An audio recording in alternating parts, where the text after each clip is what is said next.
a minha dúvida, quando a gente começou falando disso, é um assunto que está super em alta e é muito pertinente. E você, eu acho que consegue responder de uma forma bem bacana pra gente. Você falou que teve um episódio que você discordou ali do seu superior, do editor, enfim. Você levantou e não quis fazer aquele trabalho a partir de então. E muito gentilmente. Muito eu apenas levantei e disse a ele, você, por favor, então você pode assumir a edição, porque eu não posso fazer um trabalho desses. Certo. Levantei, ele se sentou e eu não me lembro se o material foi ao ar. Tá, mas aí a partir disso, a minha dúvida é que a gente bater um pouquinho em cima do assunto de feminismo. E naquela época, então, eu imagino que era ainda mais forte. Você teve alguma dificuldade de se posicionar no mercado pelo fato de ser mulher? De falar assim, não, eu tô aqui, esse é meu espaço. Pelo fato de ser mulher e depois desse episódio, né? Porque às vezes aí até o chefe de edição, ele acaba pegando um ranço. Quais foram essas barreiras aí? Porque me veio muito a curiosidade à mente. Porque a gente sempre comenta aqui no Tá em Alta que mais antigamente as pessoas eram mais chucras em relação a isso, eram mais ignorantes no sentido de não ter informação quanto a esse tema. E aí, como é que foi isso? Você sabe que se vocês me fizessem essa pergunta 6 meses atrás, certo, eu teria uma outra resposta para dar. Uau! Gente, agora eu tô curioso para a resposta de agora e para a resposta de antes. Seria uma resposta diferente, porque eu venho de uma família de mulheres muito fortes. Então eu saí de casa com 17 anos para estudar. Nossa! E eu era uma menina, né? Sim. Saí do interior. No mundo inteiro aí pela frente, não? E eu tinha muito medo do que pudesse acontecer, mas por outro lado eu também tinha muita coragem. Eu sabia o que eu queria. Eu pequenininha ainda, eu tinha uma ideia assim, eu dizia para mim mesma que eu queria ser importante. Eu não queria ficar ali naquela vidinha do interior, eu queria ser importante. Mas o que era ser importante naquele meu entendimento tão juvenil? Certo. Era dizer coisas importantes para os outros. Então, as primeiras poesias que eu comecei a escrever, elas estavam muito relacionadas a temas sociais. E eu falava sobre coisas que eu achava que as pessoas tinham que ouvir. Então, veja, eu nem pensava em ser jornalista, mas eu queria falar de coisas que pudessem mudar alguma realidade. Então, eu falava muito sobre as diferenças entre ricos e pobres. Entendi. Então você já batia nesse... Me incomodava saber legal. Que algumas famílias tinham tanto e outras, e eu via aquilo na escola, cidade pequena, todos estudam numa mesma escola. Sim. O filho do rico, o filho do pobre, aquele que caminha quilômetros para chegar ali, e o outro que o pai, apesar de ser uma cidade pequena, levava de carro até a porta da escola, o que hoje é muito comum, na época não era. Então, me incomodava aquilo. Por que é que alguém mora numa casa tão suntuosa e o outro está lá num barraco? Por que uma criança não faz o lanche na escola? Porque todos não têm direitos iguais. Então, me incomodava, mas eu estou colocando para vocês agora exatamente como eu via naquele momento, naquela fase, com 9, 10 anos. Então, eu cresci com essa ideia de que nós precisamos fazer alguma coisa para mudar essas realidades. É uma revolta, não é? Cresceu com uma certa eu uma lia revolta. Muito, eu lia muito. Então, informações que eu nem dava conta, né, eu acabava acessando. Legal. E aí eu saí para estudar e eu queria realmente fazer diferença. Né? Quando eu me dei conta que havia um espaço onde eu poderia, né, ajudar a dar voz para quem não tem voz, distribuir informações que poderiam fazer diferença na vida das pessoas. Quando eu me dei conta que nós temos uma Constituição que coloca direitos iguais e eu sabia que não havia uma sociedade com direitos iguais, eu queria estar ali. Não sabia exatamente como, mas eu queria estar ali. Então, eu sabia o que eu queria. Não que caminho eu ia percorrer, mas eu queria fazer coisas que mudassem a vida das pessoas. E o meu foco era esse. Então, se aparecesse um assediador, uma pessoa que não era correta no trabalho, que não tratava bem, eu encarava aquilo, desviava e seguia o meu caminho. E fiz isso, né? Saía de uma empresa, ia para outra. Mas, e eu sempre, quando me perguntavam, eu dizia, gente, olha, eu nunca sofri nada disso. Não, e eu nunca dei espaço para isso. A resposta correta seria, eu nunca dei espaço para isso. Mas você nunca permitiu que chegasse até você, então? Não, chegava, certo? Chegava. Mas era como se eu pulasse por cima, tropeçava, caía, me esfolava, mas eu levantava e continuava. Ah, sim, legal. E hoje eu posso dizer para vocês aqui, o primeiro emprego que eu tive, eu tinha 16 anos. Fui trabalhar como recepcionista numa cerealista. Tinha um senhor que trabalhava no departamento comercial. E ele era muito engraçado, porque ele é uma das figuras mais assediadoras que eu conheci na minha vida. Mas eu me dei conta disso faz pouco tempo, nesses últimos 6 meses. Você trabalhava com ele? Eu tinha 16 anos. Ele 16 trabalhava anos. no departamento ao lado. Tá, E ele ótimo. falava, fulano de tal, por gentileza. A frase dele terminava no por gentileza. Ok. Fulano de tal, fulana, por gentileza. E sempre com uma voz, um jeito de dar ordem. Se a pessoa trazia errado, mas não faz nada direito mesmo, né? Mas é muito incompetente. E eu era só a recepcionista ali da direção, não era nem a recepcionista da frente, assim. E eu ouvia e via aquilo, e algumas pessoas conversavam ali no cafezinho, e aquilo era absurdamente invasivo. Ele usava de um termo de educação, por gentileza, mas já com um tom jocoso. Nem o por gentileza ficava legal. Não. Nem o por gentileza soava gentil. Ele era agressivo. E com as mulheres que trabalhavam ali no escritório, ele era absurdamente abusivo nesse sentido de que não respeitava, né? O jeito que falava, mas de novo, vê se faz direito, não sei o quê, vai ficar assim, tinha que descontar do salário, toda vez que faz um negócio errado.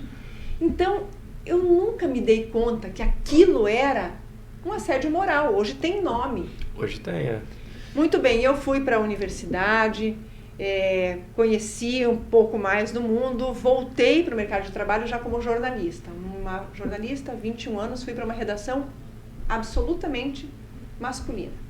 Mulheres no jornal eram a telefonista, a auxiliar do colunista social e a fotógrafa. E eu, que cheguei com uma cara de nem um pouco confiável. Aqui não dá nem para mostrar a foto, mas quando eu faço palestras e eu falo sobre isso, eu mostro a foto que eu tinha quando eu me sentei na minha primeira estação de trabalho diante de um computador IBM 486. Vocês nem sabem o que é isso. Nossa, era o que havia de mais moderno na época.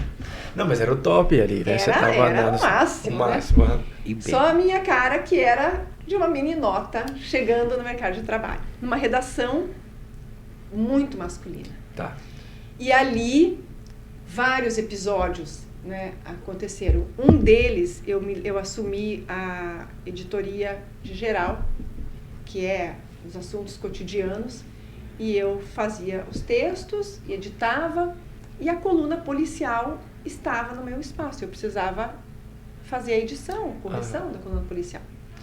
Naquela época, gente, início da década de 90, não haviam muitos profissionais formados, mas o cara trabalhava na rádio, tinha ali uma boa desenvoltura, fazia a cobertura policial e automaticamente conseguiu fazer lá a coluna, né, assumir a coluna também do jornal impresso da cidade.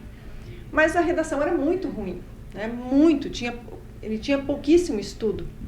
E eu acabei, então, assumindo a edição, a pedido, obviamente, da direção do jornal. E para mim era um trabalho normal. Eu pegava o texto dele, reescrevia algumas coisas, mas não mudava em nada o contexto, mas ajustava.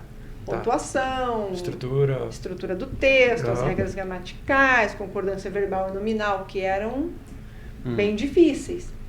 Mas ele não gostou disso. Era a primeira vez que o material dele estava recebendo uma edição. E um dia ele chegou nervoso na redação, ele sentava atrás de mim e alguma coisa bateu assim na mesa,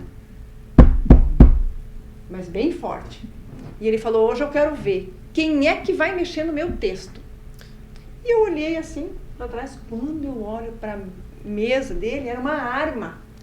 Era uma arma virada assim para mim. Ele não apontou uma arma, louco. mas era uma arma. Ele quis me intimidar. audácia. Repórteres policiais naquela época costumavam andar armados. Mas que história. E eu olhei para aquilo, fiquei apavorada. Rapaz, por causa você corrigiu um texto? Mas depois eu entendi, aquilo nem foi assim ele não quis fazer uma ameaça, não foi Sim. mas me intimidou, Sim, me assustou. sim. Foi territorialismo. E eu levantei, assustada, eu nem sei como é que eu consegui caminhar até a sala do diretor. Cheguei na sala e falei, olha, eu não sou obrigada a trabalhar com um colega apontando uma arma para mim. E ele assustou, falou, como assim? Eu falei, fulano de tal bateu a arma e contei a história. Ele ficou doido, falou, pode voltar, Juliane, pode voltar lá pro seu computador e faça o seu trabalho, eu vou conversar com ele. E aí chamou esse colega lá, conversou e tal, e ele veio em minha direção todo revoltado, porque eu entreguei ele pro chefe. Mas eu não fui fazer eu fui falar, não sou obrigada, se for Normal. assim, dá licença, eu preciso ir embora daqui, né? Uhum. E depois disso, as coisas se acalmaram, a gente de vez em quando se encontrava no cafezinho e passou a conversar, desenvolvemos até uma espécie de uma amizade ali, profissional. Tá. Mas eu aprendi com a minha mãe, né, ela dizia que tudo que nós fizermos, a vida devolve. Se nós quiséssemos alguma coisa, eu tenho 2 irmãs, nós éramos em 3 filhas mulheres, e a minha mãe sempre, uma mulher muito forte, ela dizia, filha, você pode qualquer coisa nesse mundo, mas você tem que correr atrás. Então a gente cresceu com isso. A gente pode, mas tem que ir atrás. Você pode, você tem um sonho, vai atrás do seu sonho. Vocês nasceram para isso. Acho isso. E ela legal. dizia, mas vejam bem, tudo que vocês fizerem vai voltar de alguma maneira para vocês. A vida devolve tudo. Aquela frase, a vida devolve, desde muito jovem ficou nos meus ouvidos. Uhum. E eu entendi. Quando alguns anos depois, eu já não estava mais no jornal, já tinha ido para a TV, eu não tinha voltado para o Paraná. Eu acho que eu estava na Globo, lá em Campinas, quando eu recebi a notícia. Esse rapaz, esse jornalista, repórter, radialista, ele se tornou político, se tornou um deputado estadual, e eu recebi a informação de que ele havia sido assassinado por desavença. Aquele que te apontou a arma. Ele. Você vê. Ele morreu assassinado. E Tudo quando volta. eu soube dessa notícia, fiquei muito triste, assim, porque, claro, aquele episódio eu superei, enfim, e nós depois tivemos várias conversas, e como eu disse, nos tornamos, de certa forma, amigos. Sim. Mas se ele fez aquilo numa redação, Uhum. né, para uma colega de profissão, imagine que, ainda que fosse uma brincadeira, muito de mau gosto, né? Sim. Mas quando eu recebi aquela notícia, na hora eu me lembrei dessa frase. A vida devolve. A vida devolve, né? E é verdade. Então, e depois eu me lembro de um episódio com um delegado, né, que foi assim muito invasivo, numa das vezes que eu tive que ir à delegacia, e depois de 2 abordagens dele, ele ligou no jornal e fez reclamações a meu respeito pro diretor, o mesmo, que recebeu a minha reclamação nesse episódio do colega aí. E ele dizia, olha, é muito ruim essa menina, o trabalho dela é muito ruim, né? Se puder mandar uma outra pessoa. E na hora eu contei para o diretor, eu falei, eu sei por que ele está fazendo isso. Porque ele fez insinuações 2 vezes em que eu estive lá num ambiente absurdamente também masculino, uma delegacia. Hoje não, hoje nós temos mulheres que são delegadas, policiais, mulheres, mas naquela época eu não via mulheres em delegacia. Então, tem inúmeros episódios. Em outras redações, aí teve esse editor que disse que o político X não estaria no jornal e que eu não podia editar o material daquela maneira. Eu me levantei e passei o trabalho para ele.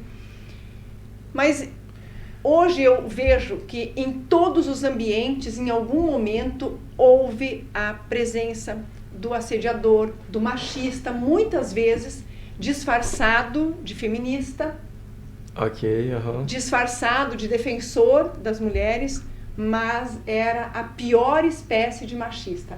O pior machista é esse, Uhum. que diz que protege quem ele, Isso é verdade. mais do que não proteger, ele machuca. É.